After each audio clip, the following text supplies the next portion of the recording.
Bienvenidos a una nueva inmersión, una que nos lleva a los fiordos noruegos, a un misterio que ha intrigado a generaciones. El caso de la mujer de Isdal, prepárense para un viaje al pasado a 1970, en plena Guerra Fría, donde los secretos y las sombras se entrelazan en un caso que parece sacado de una novela de espías. Es un caso que nos recuerda a los thrillers de la época con identidades falsas, viajes por Europa y un posible vínculo con el mundo del espionaje. Exacto, un misterio que ha desafiado a los investigadores durante décadas. Comencemos por el principio. El 29 de noviembre de 1970, en Isdalen, un valle cerca de Bergen, famoso por su belleza natural, pero también por sus historias de tragedia, un hombre y sus dos hijas paseaban por la zona cuando... Un olor peculiar a quemado alteró la tranquilidad de la tarde. Siguiendo el rastro, una de las niñas se topó con una escena escalofriante. El cuerpo parcialmente calcinado de una mujer yacía entre las rocas. Un descubrimiento que sin duda marcaría el inicio de un enigma que hasta hoy no se ha podido descifrar y que encontraron cerca del cuerpo, algo que pudiera arrojar luz sobre la identidad de esta mujer. La policía encontró una serie de objetos junto al cuerpo. Una botella de licor, vacía 2 botellas de agua de plástico, una funda para pasaporte, un suéter, una bufanda, un paraguas. Lo curioso es que todas las etiquetas y marcas de identificación habían sido retiradas casi como si alguien hubiera querido borrar cualquier rastro de su identidad. Un detalle inquietante, sin duda, parecía que alguien se esforzó por ocultar quién era esta mujer. Pero había alguna pista que pudiera ayudar a identificarla. 3 días después del hallazgo aparecen 2 maletas en la estación de tren de Bergen. Las maletas pertenecían a la mujer. Ajá, las maletas podríamos decir que son una especie de cápsula del tiempo, ¿verdad? Que encontraron dentro. Dentro de las maletas encontraron ropa, pelucas, maquillaje, monedas extranjeras. Marcos alemanes, coronas noruegas, francos belgas, francos suizos, libras esterlinas. Y lo más intrigante, un bloc de notas. Un bloc de notas. ¿Qué tipo de anotaciones había? Diarios personales. Poemas. Cifras. Al principio las anotaciones parecían un código indescifrable. La policía, con ayuda de expertos, finalmente logró descifrarlo. Resultó ser un registro de los viajes de la mujer, con fechas y lugares que había visitado. Espera un momento. Viajes. Esta mujer era una trotamundos. Exactamente, la policía logró reconstruir sus movimientos por Noruega y Europa a través de recibos de hoteles y formularios de viaje. Había utilizado al menos 8 pasaportes falsos con diferentes alias. 8 pasaportes falsos. Eso nos habla de una vida llena de secretos, de una mujer que se movía en las sombras. ¿Y qué más se sabe de estas identidades falsas? ¿Algún patrón? ¿Algún detalle que se repitiera? Aunque detalles como la fecha de nacimiento y la ocupación variaban, siempre afirmaba ser belga y llenaba los formularios en francés o alemán, una verdadera maestra del engaño capaz de transformarse a voluntad. Casi como una actriz que interpreta diferentes papeles en un gran escenario europeo. ¿Y qué hay de su apariencia física? ¿Cómo era esta enigmática mujer? ¿Algún rasgo distintivo? Los testigos la describieron como una mujer atractiva de estatura, alta, cabello castaño oscuro y ojos marrones pequeños. Elaboraron retratos robots basados en las descripciones de los testigos y en el análisis del cadáver. La policía distribuyó estos retratos por toda Europa, pero a pesar de los esfuerzos, nadie la reconoció. Es increíble, ¿verdad? Sí. Una mujer que se movía con tanta libertad por Europa con múltiples identidades y aún así nadie ha podido descubrir quién era realmente. ¿Qué nos dice esto sobre la época? Sobre la facilidad para moverse sin dejar rastro. Es un reflejo de la época de la Guerra Fría, donde las fronteras eran más permeables para ciertos individuos y donde los servicios de inteligencia operaban con un alto grado de secretismo. Claro, el contexto histórico es fundamental para entender este caso. Y hablando del contexto histórico, ¿no les parece aún más intrigante la causa de muerte de esta mujer? La autopsia reveló que la causa de muerte fue una combinación de intoxicación por monóxido de carbono y una sobredosis de fenobarbital, un potente barbitúrico. Sobredosis, un posible suicidio o un asesinato cuidadosamente planeado. Es una pregunta que ha intrigado a los investigadores durante décadas. La presencia de pastillas para dormir junto al cuerpo podría apuntar a un suicidio, pero hay detalles que no encajan. Por ejemplo, La posición del cuerpo con los brazos extendidos sobre el torso no es la típica de un suicidio por sobredosis. Además, la falta de una hoguera cerca del cuerpo genera aún más dudas. Si se hubiera prendido fuego a sí misma, debería haber restos de una hoguera más evidentes. entonces podría ser que alguien la asesinó e intentó quemar el cuerpo para eliminar pruebas. Pero ¿por qué dejar tantos objetos personales en la escena del crimen? Es una de las grandes interrogantes de este caso. Las pistas parecen contradictorias. Las piezas del rompecabezas no encajan. Y aquí es donde la teoría del espionaje cobra fuerza, ¿verdad? El uso de múltiples identidades, los viajes por Europa, la coincidencia con pruebas de misiles. Algunos investigadores sugieren que podría haber estado involucrada en alguna actividad clandestina, tal vez espionaje de documentos militares. Desclasificados revelaron que algunos de sus movimientos coincidían con pruebas secretas del misil Penguin en Noruega.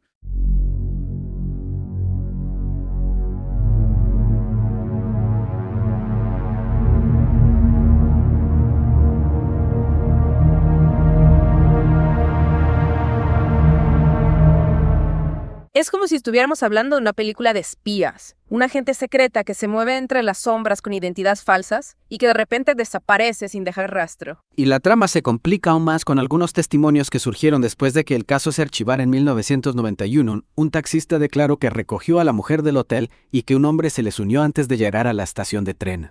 Un hombre. ¿Podría ser este hombre la clave para resolver el misterio? Un contacto. Un enemigo. Un amante. Es una posibilidad. Y hay otro testimonio aún más inquietante en 2005.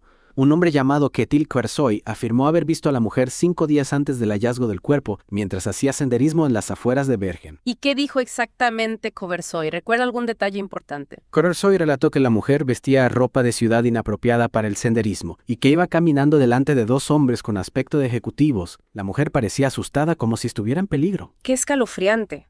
Parecía que estaba huyendo de algo o de alguien. ¿Y por qué Quersoy no lo reportó a la policía en su momento? Dijo que no lo hizo por miedo a que no le creyeran. Solo años después lo compartió con un amigo policía, quien le aconsejó que lo olvidara, ya que el caso nunca se resolvería. Un testimonio que sin duda añade una nueva capa de misterio a este caso, una mujer que huye a 2 hombres que la siguen un final trágico.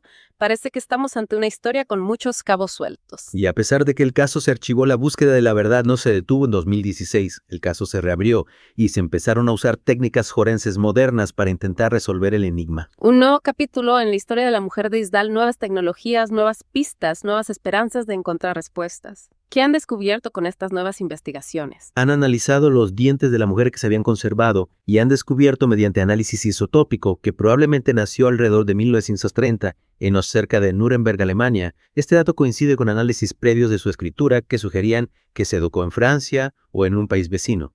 Un avance significativo sin duda, por fin se tiene una pista sólida sobre su origen. ¿Y qué más han descubierto?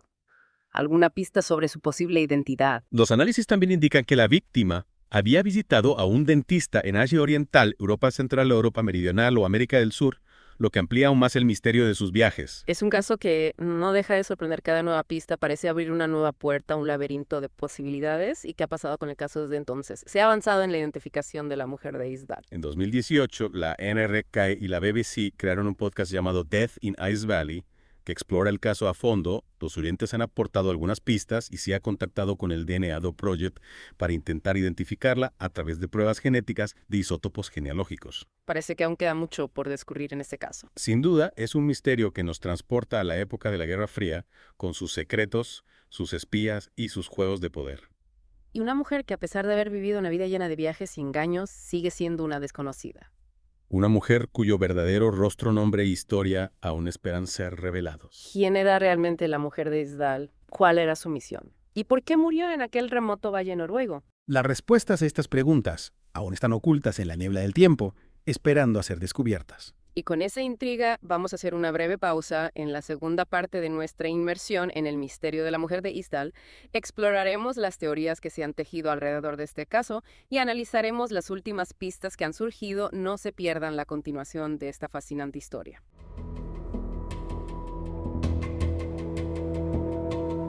Retomamos nuestra inmersión en el enigma de la mujer de Isdal, una historia que nos ha llevado desde un valle noruego hasta los rincones más oscuros de la Guerra Fría. En la primera parte conocimos los detalles del hallazgo del cuerpo, las múltiples identidades de la víctima y las sospechas de espionaje. Ahora vamos a adentrarnos en las diferentes teorías que se han tejido alrededor de este caso, como si intentáramos desenredar una madeja de hilos, cada uno con su propio color, textura y dirección. A lo largo de los años se han propuesto diversas hipótesis, algunas más plausibles que otras, pero todas envueltas en un halo de misterio. Comencemos por la teoría del suicidio. ¿Qué la hace plausible en un caso tan complejo como este? La autopsia reveló que la mujer ingirió una cantidad considerable de fenobarbital y murió por una combinación de sobredosis y envenenamiento por monóxido de carbono. Además, encontraron pastillas para dormir junto al cuerpo. Pues sería bastante contundente, ¿no? Una mujer que decide quitarse la vida en un paraje remoto y solitario. Sí, pero hay elementos que no terminan de encajar en esa narrativa. Por ejemplo, la posición del cuerpo con los brazos extendidos sobre el torso no es típica de un suicidio por sobredosis. Es cierto, la posición del cuerpo genera dudas. ¿Y qué hay de la falta de una hoguera cerca del cuerpo? Si se hubiera prendido fuego a sí misma, debería haber restos de una hoguera más evidente. Exacto. La policía solo encontró rastros de gasolina en el gorro que estaba debajo del cuerpo. Es como si alguien hubiera querido simular un suicidio, pero no hubiera cuidado todos los detalles. Entonces podría ser que alguien la asesinó y luego intentó quemar el cuerpo para eliminar pruebas. Pero si eso fuera el caso, ¿por qué dejar tantos objetos personales en la escena del crimen? Esa es una de las grandes contradicciones de este caso. Pareciera que el autor o autores de este acto quisieran al mismo tiempo borrar su identidad y dejar pistas que nos llevaran a ella. Un juego macabro sin duda, y aquí es donde la teoría del espionaje cobra fuerza, ¿verdad? El uso de múltiples identidades, los viajes por Europa, la coincidencia con pruebas de misiles, es como si estuviéramos dentro de una novela de John le Carré. Exactamente el contexto de la Guerra Fría, con sus redes de espionaje, sus operaciones encubiertas y sus secretos de Estado, proporciona un escenario propicio para tejer hipótesis. Algunos investigadores creen que la mujer de Isdal podría haber sido una agente secreta, una pieza clave en un juego de poder mucho más grande. Un agente doble, tal vez una mujer que se movía entre dos mundos jugando un papel peligroso en un tablero de ajedrez global, pero ¿hay alguna prueba concreta que respalde esta teoría? Hasta ahora no hay pruebas irrefutables, solo indicios, coincidencias y especulaciones, pero la falta de una explicación convincente para su muerte y la cantidad de secretos que rodean su vida mantienen viva la teoría del espionaje. Es como si estuviéramos ante un iceberg del cual solo podemos ver una pequeña parte en la superficie, mientras que la mayor parte de su masa, la verdad, permanece oculta en las profundidades. ¿Y qué otras teorías se han planteado? Otras posibles explicaciones para este enigma. Algunos creen que la mujer podría haber sido víctima de un crimen pasional, un acto de venganza o celos relacionado con alguna de sus identidades falsas. Otros especulan con la posibilidad de que estuviera involucrado en alguna actividad ilegal, como contrabando o tráfico de drogas. En definitiva, un abanico de posibilidades, pero ninguna respuesta definitiva. Lo que sí parece claro es que la mujer de Isdal no era una persona común y corriente. Su vida estaba envuelta en un halo de misterio y secretos que hasta el día de hoy no se han podido desentrañar. Es como si su vida fuera un rompecabezas, al que le faltan piezas clave, piezas que nos impiden ver la imagen completa. ¿Y qué hay de las investigaciones recientes? ¿Han arrojado alguna luz sobre este enigma? ¿Han logrado encontrar esas piezas que faltan? Como mencionamos, el caso fue reabierto en 2016. Y se han utilizado técnicas forenses modernas para analizar las pruebas. Recordamos el análisis de sus dientes que reveló su posible origen alemán, un avance significativo en un caso que parecía estancado en el tiempo. ¿Qué más se ha descubierto? ¿Alguna pista sobre su identidad, sobre su pasado, sobre las razones que la llevaron a Isdalen? Se ha intentado extraer ADN de las muestras de tejido que se conservan, pero hasta ahora no se ha conseguido obtener un perfil genético completo. La degradación del ADN, el paso del tiempo, son factores que juegan en contra de la investigación. Es como si el tiempo, en lugar de aclarar las cosas, las hubiera vuelto aún más borrosas. ¿Y si ha avanzado en la identificación del hombre que la acompañaba en el taxi o de los dos hombres que la seguían en el bosque? Esos personajes que parecen salidos de una película de espías. Lamentablemente, no a pesar de los esfuerzos de la policía y de la difusión del caso en los medios de comunicación, estas personas siguen siendo un misterio sombras que se mueven en la periferia de la historia sin rostro, sin nombre. Y el podcast Death in Ice Valley ha contribuido a la investigación. Ha logrado movilizar a la opinión pública, a generar nuevas pistas, a despertar el interés por este caso. Sí, el podcast ha generado un gran interés en el caso y ha permitido llegar a un público más amplio. Los oyentes han aportado algunas pistas, aunque ninguna ha resultado ser definitiva. Es como si la verdad estuviera escondida a plena vista, esperando a que alguien la descubra. ¿Y qué hay del DNA Doe Project? ¿Han logrado obtener algún resultado?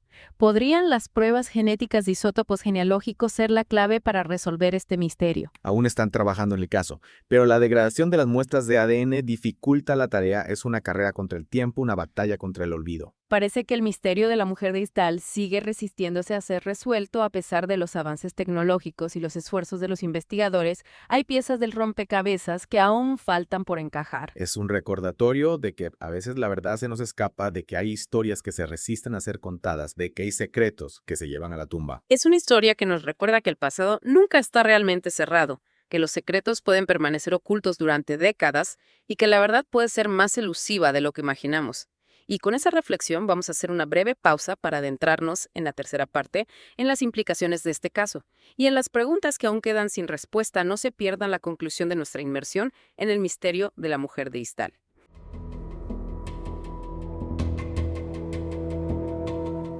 Regresamos a nuestra inversión, el caso del Mujer Isdal, una historia que nos ha llevado a través de un laberinto de misterio e intriga, un viaje al pasado, a la época de la Guerra Fría, donde los secretos y las sombras se entrelazan en un caso que aún no ha encontrado su resolución. Hemos analizado las pistas, los objetos encontrados junto al cuerpo, las maletas llenas de secretos, los pasaportes falsos, los testimonios que se contradicen, las teorías que se han tejido a lo largo de los años. Y a pesar de todos los esfuerzos, El misterio de la mujer de Isdal sigue sin resolverse. Es como si la verdad se nos escapara entre los dedos, como si la niebla que cubría a Isdal en aquel fatídico día se hubiera extendido a lo largo de las décadas ocultando las respuestas que buscamos. A veces los casos sin resolver nos recuerdan la complejidad de la vida, la fragilidad de la memoria, la facilidad con la que las identidades pueden construirse y destruirse. La mujer de Isdal, con sus múltiples nombres y sus viajes por Europa, es un reflejo de esa complejidad, de esa capacidad humana para reinventarse, para desaparecer, para vivir en las sombras. Su historia nos invita a reflexionar sobre la naturaleza de la identidad, sobre la delgada línea que separa la realidad de la ficción, sobre la capacidad humana para crear y mantener secretos. ¿Qué la llevó a vivir una vida llena de engaños? ¿Estaba huyendo de algo? ¿Protegiendo a alguien? ¿O simplemente buscaba la libertad en un mundo dividido por la Guerra Fría? Esas son las preguntas que siguen resonando en la mente de los investigadores, de los periodistas, de los aficionados a los misterios sin resolver. ¿Quién era realmente la mujer de Isdal? ¿Cuál era su verdadera misión? ¿Por qué murió en aquel remoto valle noruego? Preguntas que por ahora no tienen respuestas, solo tenemos hipótesis, especulaciones, teorías que intentan dar sentido a un puzzle incompleto. Tal vez algún día una nueva pista, un nuevo testigo, una nueva tecnología nos permita encontrar las piezas que faltan completar la imagen y finalmente revelar la verdad. O tal vez el misterio de la mujer de Isdal permanezca sin resolver como una sombra que se proyecta sobre el pasado, un recordatorio de que hay secretos que se llevan a la tumba. Sea cual sea el destino de este caso, la mujer de Isdal ya se ha convertido en parte del imaginario colectivo, en un símbolo de lo desconocido, de los secretos que se esconden en las sombras de la persistencia de la memoria. Su historia nos invita a reflexionar sobre la naturaleza humana, sobre la búsqueda de la verdad, sobre la fragilidad de la vida. Y así llegamos al final de nuestra inmersión en el caso de la mujer de Isdal, un viaje a través del tiempo, a través de las brumas del misterio, a través de un laberinto de pistas que por ahora no nos ha llevado a la salida. Pero la búsqueda continúa, la curiosidad persiste, la esperanza de encontrar la verdad se mantiene viva. Gracias por acompañarnos en esta profunda inmersión en un caso que nos ha cautivado, que nos ha hecho reflexionar, que nos ha dejado con más preguntas que respuestas. Hasta la próxima inmersión.